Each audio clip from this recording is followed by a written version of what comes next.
Hello friends, എല്ലാവർക്കും നമസ്കാരം. നമ്മുടെ ഇഷ്ടപരമ്പരയുടെ ഇന്നത്തെ പുതുപുത്തൻ വിശേഷങ്ങളിലേക്ക് ഏവർക്കും സ്വാഗതം. എല്ലാവർക്കും ഇന്ന് നല്ലൊരു ദിവസമാകട്ടെ എന്ന് ആശംസിച്ചുകൊണ്ട് തന്നെ നമുക്ക് വിശേഷങ്ങളിലേക്ക് കടക്കാട്ടോ. അങ്ങനെ സുജാതയും ഗീതയും തമ്മിൽ സംസാരിച്ചുകൊണ്ടിരിക്കുകയാണ്.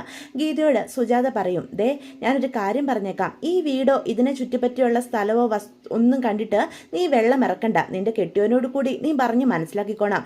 നിങ്ങൾക്ക് സൂപ്പർ മാർക്കറ്റ് തുടങ്ങണമെന്നുണ്ടെങ്കിൽ ഞാൻ നിനക്ക് അന്തസ്സായിട്ട് സ്ത്രീധനം തന്നു തന്നെയാണ് കെട്ടിച്ചയച്ചേ. ആ കാശെടുത്ത് എന്താണെന്ന് വെച്ചാൽ ചെയ്തോ, അല്ലാതെ ഇതൊന്നും കണ്ടിട്ട് എൻ്റെ മോള് ഇവിടെ നിൽക്കണമെന്നില്ല.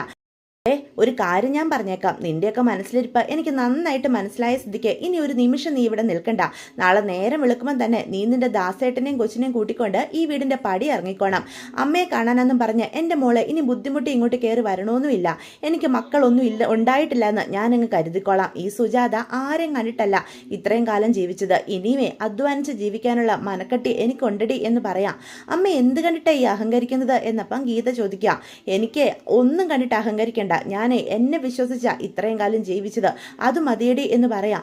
പെട്ടെന്നാണെങ്കിൽ മദ്യപിച്ച് കാളിദാസൻ ഒരു വാക്കത്തെ എടുത്തങ്ങ് ചാടി വീഴാണ് കേട്ടോ. ഈ തളയെ ഞാനിപ്പോൾ കൊല്ലും, എല്ലാം കെട്ടിപ്പിടിച്ച ഈ തളയെ ആർക്ക് വേണ്ടിയിട്ടാണ് ഇരിക്കുന്നതോ? ഓ, പുന്നാര മോനെ എഴുതി കൊടുക്കാനായിരിക്കും. അതിന് ഈ ദാസൻ ജീവിച്ചിരിക്കുമ്പോൾ സമ്മതിക്കില്ല. നിങ്ങളുടെ ഈ മകളെ കെട്ടിയത് തന്നെ ഇതൊക്കെ ഞാൻ കണ്ടിട്ട് തന്നെയാ തള എന്ന് പറയാണ്. എന്നിട്ട് സുജാതയെ കൊല്ലാനായിട്ട് വാക്കത്തിയായിട്ട് വെട്ടാൻ തുടങ്ങാൻ കേട്ടോ. അപ്പോഴത്തേക്കും ഗീത പോയി പിടിക്കും. ദാസേട്ടാ എന്താ ഈ കാണിക്കുന്നേ, മാറി നിക്കടി നീ എന്നും പറഞ്ഞാൽ ഗീതയെ അപ്പം തള്ളിവിടുവേ. പെട്ടെന്ന് ഗീതയാണെങ്കിൽ പിന്നിലോട്ട് വീണു പോവാണ് കേട്ടോ. തല ചെന്ന് ഭിത്തിയിൽ ഇടിക്കുകയും ചെയ്യുന്നുണ്ട്. അത് കാണുന്ന സുജാത മോളെ എന്നും പറഞ്ഞ് ഓടിപ്പോയി വിളിച്ചോണ്ട് എഴുന്നേൽപ്പിക്കാൻ ശ്രമിക്കുക. അപ്പം ഗീത പറയും, തൊട്ടു പോകരുത് അമ്മ എന്നെ. ഇന്നേ വരെ ഒന്ന് നുള്ളിപ്പോലും എന്നെ വേദനിപ്പിക്കാത്ത മനുഷ്യനാ ഇന്ന് എന്നോട് ഈ രീതിയിൽ പെരുമാറുന്നത്. ദാസേട്ടൻ്റെ ഈ മാറ്റത്തിനൊക്കെ കാരണം അമ്മ ഒറ്റ ഒരുത്തിയാ. അമ്മയ്ക്ക് മര്യാദയ്ക്ക് ഇവിടെയുള്ള എല്ലാ സ്വത്തുക്കളും ഞങ്ങളുടെ പേരിൽ എഴുതി തന്നു കഴിഞ്ഞാൽ എന്താ നഷ്ടപ്പെടാൻ പോകുന്നത്? ഞങ്ങൾ അമ്മയെ പൊന്നുപോലെ തന്നെ നോക്കിയാലേ ഈ വീട്ടിൽ ഞാനും ദാസേട്ടനും കൊച്ചും കൂടി നിൽക്കുകയും ചെയ്യും. പിന്നെ അമ്മയ്ക്ക് എന്താ വേണ്ടത് എന്ന് ചോദിക്കുക. ഇപ്പം എന്നെ ദാസേട്ടൻ ഉപദ്രവിക്കാനും തുടങ്ങി. ഇതിനൊക്കെ കാരണക്കാരി അമ്മയാ എന്ന് പറയാം. അപ്പോഴത്തേക്കും വീണ്ടും അയാൾ അങ്ങോട്ട് വരിക. ഓ, തള്ള ഇവിടെ നിൽക്കുന്നുണ്ടായിരുന്നോ? ഇവിടെ വാ, ഇവരെ ഞാനിന്ന് കൊല്ലും. ഇവരെ ഇവിടെ ഇട്ട് വെട്ടിക്കൊന്നാലും ഒരുത്തനും എന്നോട് ചോദിക്കാൻ വരില്ല. ഇവരുടെ ആ മോനുണ്ടല്ലോ, അവൻ പോലും എനിക്കെതിരായിട്ട് വാ തുറക്കില്ല. അവൻ പേടിച്ച് നിൽക്കത്തേ ഉള്ളൂ എന്ന് വിനീതനെ പറ്റി പറയാൻ കേട്ടോ. അപ്പോഴത്തേക്കും വീണ്ടും ഭർത്താവിനെ പോയി പിടിച്ചു മാറ്റാനായിട്ട് ഗീത ശ്രമിക്കുന്നുണ്ട്. നിന്നോടല്ലേടി ഞാൻ മാറി നിൽക്കാൻ പറഞ്ഞത്? ഈ തള്ളയുടെ എല്ലാ സ്വത്തുക്കളും ഞാനിന്ന് എൻ്റെ പേരിൽ തന്നെ എഴുതി മേടിച്ചില്ലെങ്കിലേ ഈ ദാസന്റെ പേര് മാറ്റിക്കോ എന്ന് പറഞ്ഞ് വീണ്ടും സുജാതയെ ഉപദ്രവിക്കാനായിട്ട് ചെല്ലുക. ഇതെല്ലാം കണ്ടും കേട്ടും പേടിച്ച് വിറച്ച് നിൽക്കാൻ കേട്ടോ സുജാത. അപ്പൊ ദാസന്റെ കണ്ണ് തെറ്റുമ്പം അവിടെ വീടിന്റെ വാതിൽ തുറന്ന് പുറത്തേക്ക് ഓടുവാണേ. ഓടി ആരും കാണാതെ ഒരു മരത്തിന്റെ മറവിൽ പോയി നിൽക്കുക. ആ തള്ള ഇത് എങ്ങോട്ടാ ഓടി രക്ഷപ്പെട്ടത്? ഈ ദാസന്റെ കയ്യിൽ നിന്ന് അവര് രക്ഷപ്പെടാമെന്ന് കരുതിയോ? അവരെ ഞാൻ കണ്ടെത്തിയിരിക്കും. എല്ലാം എൻ്റെ പേരിൽ തന്നെ എഴുതി മേടിക്കുകയും ചെയ്യും. അച്ചി വീട്ടിൽ വന്ന് ഇത്രയും ദിവസം അട്ടിപ്പേറ് കിടന്നതേ ഇതെല്ലാം എനിക്ക് കിട്ടുമെന്ന് കരുതിയിട്ട് തന്നെയാ. അല്ലാതെ ഇവിടെ വന്ന് കിടക്കാൻ അന്തസ്സില്ലാത്തവനല്ല ഈ ദാസൻ എന്നൊക്കെ പറയണം. ദാസേട്ടാ ഒന്ന് അടങ്ങ്, നിങ്ങൾ എന്തൊക്കെയാ ഈ പറഞ്ഞു കൂട്ടുന്നത്? ദേ, നിന്നോട് ഞാൻ ഒരു വാക്ക് പറഞ്ഞു, മിണ്ടി പോകരുതെന്ന്. ഇതിൽ നീ ഇടപെടണ്ട. നിന്റെ തള്ളയെ കൊണ്ട് ഇതൊക്കെ നിന്റെ പേരിൽ എഴുതി മേടിക്കാൻ നിന്നെ കൊണ്ട് സാധിച്ചില്ലല്ലോ. ഇനി ദാസന് കളത്തിലിറങ്ങിയ സ്ഥിതിക്ക് എന്ത് ചെയ്യണമെന്നേ എനിക്കറിയാടി എന്ന് പറയാണ് കേട്ടോ. അതേസമയം നമ്മുടെ വിനീതും കൂട്ടരും കൂടി വീട്ടിലേക്ക് മടങ്ങി പോയിക്കൊണ്ടിരിക്കുകയാണ് കേട്ടോ. എല്ലാവരും ആകെ മടുത്തിട്ടുണ്ട്. ഗംഗയൊക്കെ ക്ഷീണിച്ച് തളർന്ന് വണ്ടിയിലേക്ക് ഇങ്ങനെ പതിയെ മയങ്ങി കിടക്കുകയാണ് കേട്ടോ. പെട്ടെന്നാണ് വണ്ടി നിന്നു പോകുന്നത്. അപ്പോൾ വിനീത് ഡ്രൈവറോട് ചോദിക്കും, എന്തു പറ്റി ചേട്ടാ എന്ന്. അത് കേൾക്കുന്ന ഡ്രൈവർ പറയൂട്ടോ, അത് ടയറിൻ്റെ കാറ്റ് പോയെന്നാണ് തോന്നുന്നത്, ഞാനൊന്ന് നോക്കട്ടെ എന്നും പറഞ്ഞ് ഇറങ്ങി നോക്കുവാണേ. ഇതേസമയം നമ്മുടെ ബേബി ചേട്ടനാണെങ്കിൽ വണ്ടിയിൽ ഉറങ്ങിക്കിടക്കുക. പെട്ടെന്ന് കണ്ണ് തുറന്ന് നോക്കുമ്പം ആരും കാണുന്നില്ല. ഇതെന്താ, വീടെത്തിയോ? ആരും എന്നെ വിളിക്കാതിരുന്നേ എന്നൊക്കെ ബേബി ചേട്ടൻ ഇങ്ങനെ പറയാം. പെട്ടെന്ന് നമ്മുടെ ഗംഗ പറയും, ബേബി ചേട്ടാ വണ്ടി കേടായി, അതുകൊണ്ട് നിർത്തിയിട്ടിരിക്കുന്നതെന്ന്. ഓ, വിനീത് എന്തേ മോളെ എന്നപ്പം ചോദിക്കും കേട്ടോ. വിനീതേട്ടൻ പുറത്തുണ്ട്. അപ്പം നമ്മുടെ ബേബി ചേട്ടനാണ് ഇപ്പം ശരിയാക്കി തരാം എന്നുള്ള രീതി വന്ന് വണ്ടിയിൽ നിന്ന് ഇറങ്ങും. എന്നിട്ട് ബോണറ്റ് അങ്ങ് ഉയർത്തിയിട്ട് കണ്ട വയറെല്ലാം പിടിച്ച് വലിക്കുകയാണ് കേട്ടോ. ഇത് കാണുന്ന സലിമൊക്കെ ഓടി വന്നിട്ട് ബേബി ചേട്ടനെ കൈ തട്ടി മാറ്റും. ഇതെന്താ ബേബി ചേട്ടാ ഈ കാണിക്കുന്നത്? ഇതെന്തിനാ ഇതെല്ലാം വലിച്ചു പറിക്കുന്നത്? വീട്ടിലേക്ക് തിരിച്ചു ചെല്ലണമെന്നൊന്നും നിങ്ങൾക്ക് ആഗ്രഹം ഇല്ലേ മനുഷ്യ എന്ന് ചോദിക്കാം. എടാ, നീ കണ്ടിട്ടില്ലേ, വണ്ടി കേടായി കഴിഞ്ഞാൽ നമ്മൾ അപ്പം തന്നെ ഇതേ ഈ ബോണറ്റ് പൊക്കി വെച്ച് ഈ കാണുന്ന വയറുകളെല്ലാം പിടിച്ച് വലിക്കണം, എങ്കിലേ വണ്ടി സ്റ്റാർട്ട് ചെയ്യൂ. ഓ, എൻ്റെ പൊന്നു ബേബി ചേട്ടാ, മണ്ടത്തര ഉത്തരം പറയല്ലേ. ടയറിൻ്റെ കാറ്റ് പോയതിന് ബോണറ്റ് പൊക്കി പിടിച്ച് നിങ്ങൾ ഇങ്ങനെ കാണിച്ചു കഴിഞ്ഞാൽ എങ്ങനെ വണ്ടി സ്റ്റാർട്ട് ചെയ്യാനോ? ഓ, കാറ്റ് പോയതായിരുന്നോ? എന്നാൽ വ്യക്തമാക്കി പറയണ്ടേ, ഞാൻ ഇപ്പം ശരിയാക്കി തരാം, ഞാൻ മാറ്റി തരടാ ടയർ എന്ന് പറഞ്ഞ് പിന്നിലേക്ക് ചെല്ലുക. വേണ്ട വേണ്ട, ബേബി ചേട്ടൻ മര്യാദയ്ക്ക് പോയി ആ വണ്ടിയിലിരിക്കുക. ഇപ്പം തന്നെ വിനീതും ആ ഡ്രൈവറും പയ്യനും കൂടി ചേർന്ന് അത് ശരിയാക്കുന്നുണ്ട്, നമുക്ക് പോവണ്ടേ എന്ന് ചോദിക്കുകയാണ് കേട്ടോ. അങ്ങനെ ഒരു വിധത്തിൽ ബേബി ചേട്ടനെ കൊണ്ട് വണ്ടിയിലിരുത്തുക. അങ്ങനെ ടയറൊക്കെ മാറ്റിയിട്ട് അവർ വീണ്ടും അവരുടെ യാത്ര തുടരുക. പെട്ടെന്നാണ് വണ്ടി വീണ്ടും നിന്നു പോകുന്നത്. ഇത് എന്ത് പറ്റി എന്ന് ചോദിക്കുക. അതോ, വണ്ടി സ്റ്റാർട്ട് ആകുന്നില്ല, വിനീതേട്ടാ ഒന്ന് പതിയെ തള്ളി തരാവോ എന്ന് ആ ഡ്രൈവർ പയ്യൻ ചോദിക്കാൻ കേട്ടോ. ശരിടാ എന്നും പറഞ്ഞ് വിനീത് വണ്ടിയിൽ നിന്ന് ഇറങ്ങുകയാണേ. ഇതേ സമയം പേടിച്ച് വരച്ച സുജാതയാണെങ്കിൽ എങ്ങനെയെങ്കിലും ഫോൺ വിനീതിനെ വിളിക്കാനായിട്ട് ശ്രമിക്കുന്നുണ്ട്. പെട്ടെന്ന് സുജാത നിന്ന സ്ഥലത്തേക്ക് ഗീതയും ഭർത്താവും കൂടി വരിക. പക്ഷെ സുജാതയെ കാണുന്നില്ല. ആ തള്ള എവിടെ പോയി കിടക്കുവാടി? എൻ്റെ പൊന്ന് ദാസേട്ടാ, ഒന്ന് ക്ഷമിക്ക്, നേരം വെളുക്കട്ടെ, നാളെ രാവിലെ അമ്മയെ നിങ്ങളുടെ മുന്നിൽ കൊണ്ട് നിർത്തുന്ന കാര്യം ഞാൻ ഏറ്റു. ദേ, അമ്മയ്ക്ക് ഈ നാട്ടിൽ കൂടുതൽ പരിചയക്കാരൊന്നുമില്ല, എല്ലാവരുമായിട്ടും തന്നെ പിണക്കത്തിലാ. പിന്നെ ഇവിടെ ഈ വീടിൻ്റെ പരിസരത്ത് തൊട്ടടുത്ത് വീടുകളൊന്നും ഇല്ലെന്നും അറിയാലോ എന്ന് ചോദിക്കാം. അമ്മ ഈ പറമ്പിൽ എവിടെയെങ്കിലും ഒളിച്ചിരിക്കുമായിരിക്കും.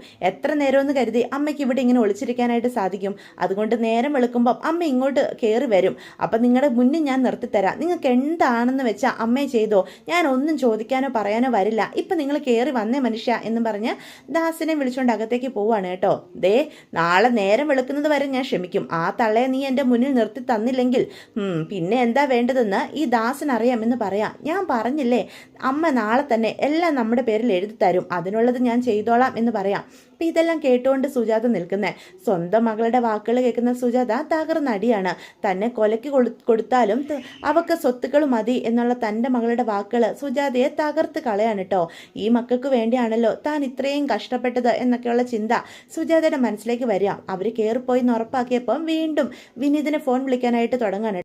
അതേസമയം നമ്മുടെ വിനീതാണെങ്കിൽ വണ്ടി തള്ളിക്കൊണ്ട് നിൽക്കുക. സലിമിക്കയും പയ്യെ തള്ളുന്നുണ്ട് കേട്ടോ. അപ്പോൾ കുറച്ച് അവർ തള്ളിക്കഴിഞ്ഞു, വണ്ടിക്ക് വലിയ മാറ്റമൊന്നും വരാത്തപ്പം ഗംഗയും പതിയെ അതിൽ നിന്ന് ഇറങ്ങുക. അപ്പോൾ വിനീത് ചോദിക്കും, ഗംഗ എന്തിനാ ഇറങ്ങിയ? ഗംഗ അവിടെ തന്നെ ഇരുന്നാൽ മതിയായിരുന്നില്ലേ എന്ന് ചോദിക്കുക. അത് കേൾക്കുന്ന ഗംഗ ഒരു മറുപടിയും പറയില്ല കേട്ടോ. പെട്ടെന്നാണ് സുജാതയുടെ കോള് വിനീതിൻ്റെ ഫോണിലേക്ക് വരുന്നത് കേൾക്കുന്നത്. വിനീതാണെങ്കിൽ അറ്റൻഡ് ചെയ്യും. അമ്മ എന്തേ രാത്രിയിലെ എന്ന് ചോദിക്കുക. എടാ, ഇവിടെ ആകെ പ്രശ്നമാടാ, നീ ഇത് എവിടെയാ, ഇങ്ങോട്ട് വാ എന്ന് പറയാം. അപ്പോൾ സുജാത പറയുന്നതൊന്നും വ്യക്തമായിട്ട് വിനീതിന് കേൾക്കുന്നില്ല. എന്താ അമ്മേ, അളിയൻ അവിടെ ഇല്ലേ? അളിയൻ എന്താ കുടിച്ച് പ്രശ്നം വല്ലതും ഉണ്ടാക്കിയോ? കൊല്ലൂടാ, കൊല്ലും അങ്ങനെ സുജാത പറയൂട്ടോ. കൊല്ലൂന്നോ? ആര്? എന്താ അമ്മേ, എന്തു പറ്റി? അളിയൻ കുടിച്ചിട്ട് എന്തെങ്കിലും ബോധമില്ലാതെ പിച്ചും പേയും പറയുന്നത് കേട്ട് അമ്മ പേടിച്ചോ? അമ്മ ടെൻഷൻ ആകാതെ, അമ്മ സമാധാനപ്പെട എന്നൊക്കെ വിനീത് പറയാം. പെട്ടെന്ന് ഫോൺ കട്ട് ചെയ്ത് പോവാണ് കേട്ടോ. അമ്മേ ഹലോ എന്ന് പറഞ്ഞ് വീണ്ടും വിളിക്കാൻ നോക്കുമ്പോഴത്തേക്കും റേഞ്ച് കട്ട് ചെയ്ത് ഫോൺ നിന്ന് പോകുവേ. ഇവിടെ റേഞ്ചും ഇല്ല എന്ന് പറഞ്ഞ് വിനീത് ഫോണാണെങ്കിൽ എടുത്ത് നോക്കൂട്ടോ. അപ്പോൾ ഗംഗ ഫോൺ തള്ളിക്കൊണ്ട് പോകുന്നത് അപ്പോഴാണ് വിനീതിന്റെ ശ്രദ്ധയിൽപ്പെടുന്നത് വണ്ടിയെ. പെട്ടെന്ന് ഗംഗ വണ്ടി തള്ളണ്ട എന്ന് പറഞ്ഞ് വിനീത് ഗംഗയെ പിടിച്ചു മാറ്റി വിനീത് തന്നെ വണ്ടി തള്ളിക്കൊണ്ട് പോവാ. വീണ്ടും സുജാത വിളിക്കൂട്ടോ. ഹലോ, എടാ വിനീത്, ഞാൻ പറയുന്നത് നിനക്ക് കേൾക്കത്തില്ലേ എന്ന് ചോദിക്കാം. അമ്മേ, എനിക്കൊന്നും കേൾക്കുന്നില്ല, അമ്മ ടെൻഷൻ ആകാതെ എന്ന് പറഞ്ഞ് വീണ്ടും ഫോൺ കട്ട് ചെയ്ത് പോവാണ് കേട്ടോ.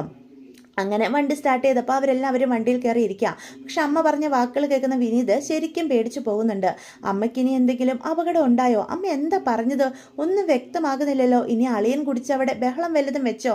അത് കണ്ട് അമ്മ പേടിച്ചു പോയോ എന്നങ്ങനെയുള്ള ചിന്തകളൊക്കെ വിനീതിൻ്റെ മനസ്സിലേക്ക് കടന്നു വരുന്നുണ്ട് കേട്ടോ. ഇതേ സമയം ഗംഗയാണെങ്കിൽ ആകെ ക്ഷീണിച്ച് ഇങ്ങനെ പതിയെ വണ്ടിയിലേക്ക് കിടക്കുക. ഇത് കാണുന്ന വിനീതിന് ഗംഗയോടൊട്ടൊന്നും സംസാരിക്കാൻ തോന്നുന്നുമില്ല.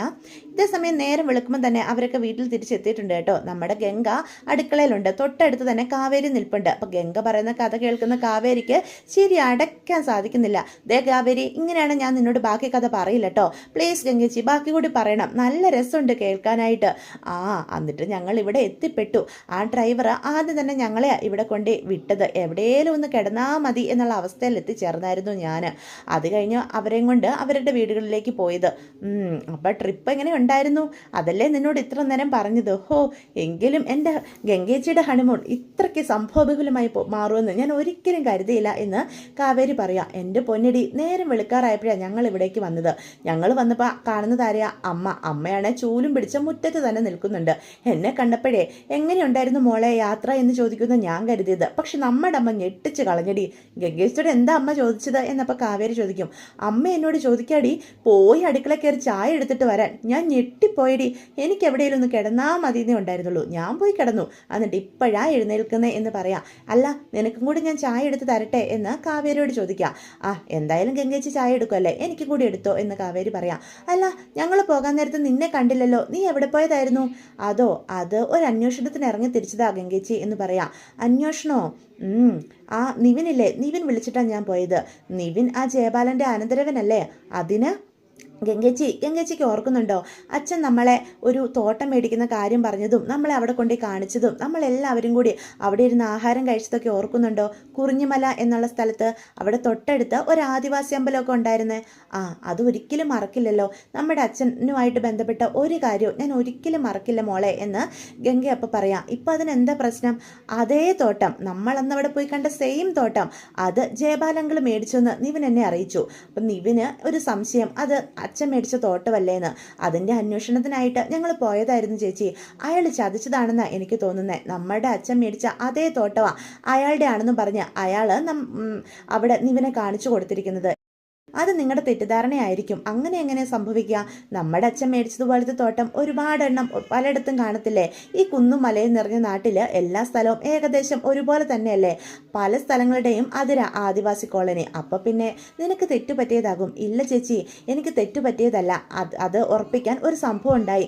ആ ജയബാലൻ്റെ വിശ്വസ്ത തൊഴിലാളിയല്ലേ ഒരു രാമേട്ടൻ, ഞാൻ അയാളുടെ അടുത്ത് പോയി ഞാനും നിവിനും കൂടി സംസാരിച്ചു.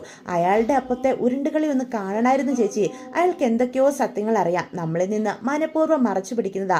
അയാളാണല്ലോ ജയബാലന്റെ വിശ്വസ്തൻ എന്ന് പറയാം.